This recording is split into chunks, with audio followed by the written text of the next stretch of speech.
The British Energy Security Strategy was published at the end of last week, and although it runs to only 15 pages, it has caused a lot of controversy. Hello, I'm Anthony Day, and this is the Sustainable Futures Report for Wednesday the 13th of April. This is Easter week, so there'll be no Wednesday interview this week and no edition on Friday the 15th or Friday the 22nd.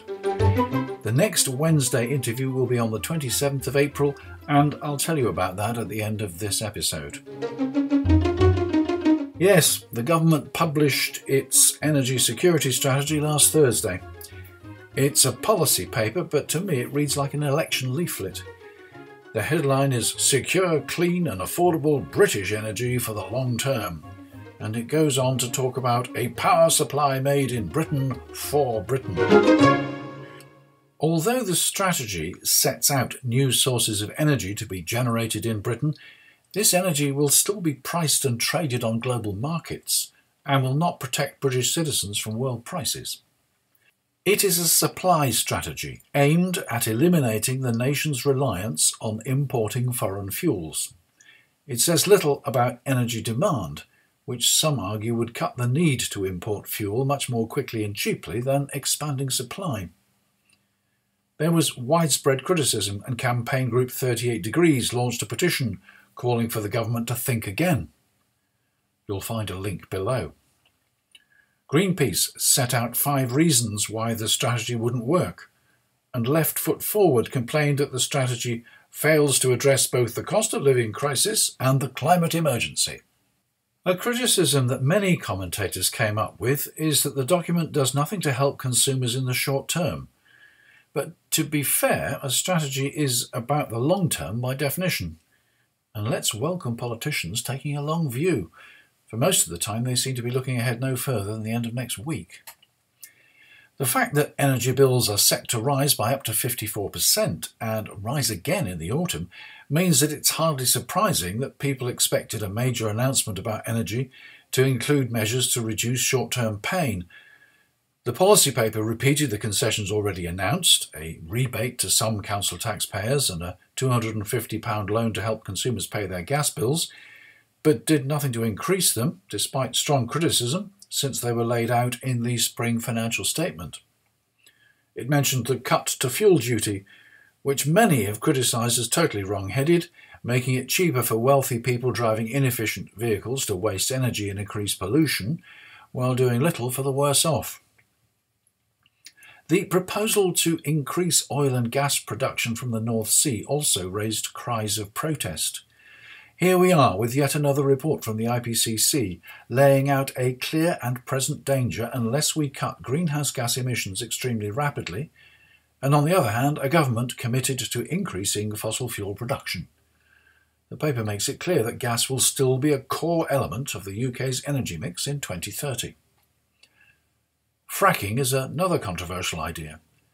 There have been continual protests against plans to inject high-pressure water deep into the earth to release trapped gas or oil.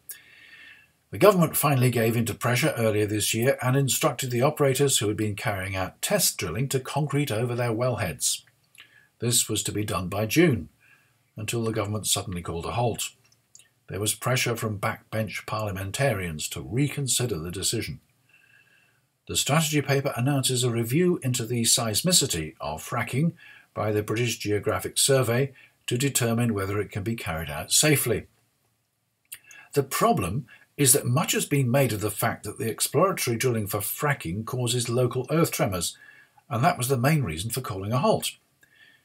It seems as though the government believes that provided the danger of earth tremors can be avoided, then fracking can go ahead. The point at issue, though, apart from the possible risks of contamination of the water table, is that fracking produces fossil fuels. And if we're serious about net zero in 2050, we need to be cutting back on fossil fuels, not increasing exploitation of the North Sea or fracking in the north of England. There was support for plans to develop offshore wind power, but the vague and limited commitment to onshore wind power shows the dominance of Conservative Party opinion over the reality that onshore wind is the most cost-effective wind power. Britain, according to the document, will become a leader in hydrogen production and once again a leader in the nuclear industry. Nuclear. Little surprise that the plans to build 8 new plants produced the greatest response. Nuclear power is horribly expensive. Nuclear stations take 10 years or more to build. Nuclear power is dangerous. Nuclear waste is dangerous. Let's look at this in detail. Looking at a selection of recent nuclear plants, Hinkley C, currently under construction in southwest England, is one of the most expensive. The government has already committed to a guaranteed price for its output at about twice the current wholesale price at the time of signing. This figure is index-linked. Some nuclear plants do take more than 10 years to build. Flamanville, a plant in France using the same design as Hinkley C, was started in 2007 and should go live this year, 16 years later. Construction of Hinkley C was started in 2018 and is expected to complete in 2026, well behind the original 2023 plan. Nuclear power is frequently linked with nuclear weapons in the public mind.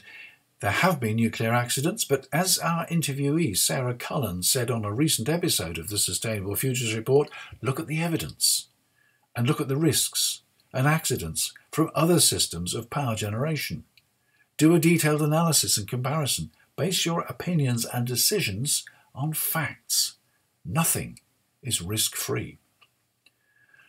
Nuclear waste needs secure storage and control for millennia. Some people would like nuclear energy to be halted to stop the piles of nuclear waste from increasing. But we are where we are, and whether we enlarge the quantities of nuclear waste or not, safe storage will always be needed.